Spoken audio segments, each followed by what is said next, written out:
আসসালামু আলাইকুম। আইসা পড়লাম আবার সামনে।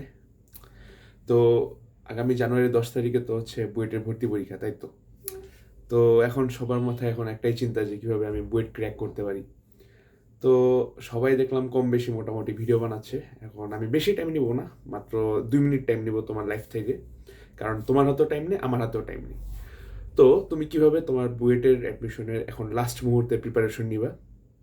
সোজা হিসাব, এখন তুমি যা যা পড়বা সব রিভিশন হবে। শর্টকাটগুলো তুমি রেডি করো। তুমি হচ্ছে রিটেনে কীভাবে তুমি শর্টেস্টভাবে অ্যান্সার করতে পারো।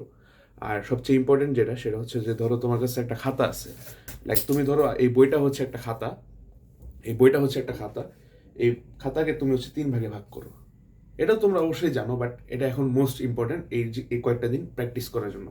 এই 3 ভাগ করে প্রত্যেকটা পার্টে তুমি একটা করে অঙ্ক সলভ করো। পারলে পার্টে 2টা করে অঙ্ক সলভ করো। গেল একটা। দেন তোমার যে জিনিসটা সবচেয়ে বেশি দরকার সেটা হচ্ছে টাইম ম্যানেজমেন্ট। টাইম ম্যানেজমেন্টের জন্য তুমি কি করতে পারো? তুমি হচ্ছে এটার জন্য কোয়েশ্চেন ব্যাংক ফলো করতে পারো।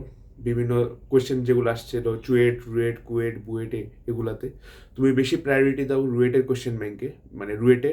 কারণ এখান থেকে মোটামুটি ভালো লেভেলেরই একটু হার্ড কোয়েশ্চেন হয়, একটু এক্সট্রাঅর্ডিনারি কোয়েশ্চেন হয়।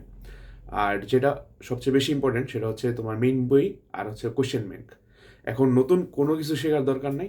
শুধুমাত্র পুরানো যেগুলো পড়ছো, এই ইন্টারের যে এইচএসসি পর্যন্ত যা যা পড়ছো অ্যান্ড অ্যাডমিশনে যতটুকু পড়ছো, এগুলো গতানুগতিক যা যা আছে এগুলো তুমি ফলো করো। দেখবে যে অনেক ভালোভাবে একটা তুমি প্রিপারেশন নিতে পারতেছো।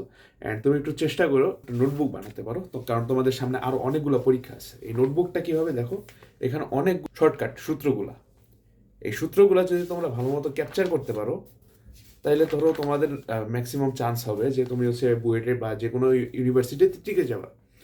এখন বেশি টাইম নেব না, মাত্র 2 মিনিটের কথা বলছি। 2 মিনিটের কম হইতে পারে বা একটু বেশি হইতে পারে, এতটুকুই। তুমি যদি এই কয়টা গাইডলাইন ফলো করতে পারো, দেখবা যে তোমার বুয়েটের ভর্তি পরীক্ষাটা একটু ভালো হয়েছে অন্যান্য জনের তুলনায়। আর যেহেতু এটা একটা কম্পিটিশনের পরীক্ষা, তো মাথায় প্যানিক নেওয়া যাবে না। কারণ কি, তুমি যদি প্যানিক নাও তুমি ডেড। আর অবশ্যই পরীক্ষা হলে তুমি 1 বোতল পানি নিবা। কারণ কি, 1 বোতল পানি নিলে তোমার মাথার মধ্যে যে ব্রেনে অক্সিজেন আছে, এই অক্সিজেনটা বৃদ্ধি পাবে। অ্যান্ড এতটুকুই, শেষ।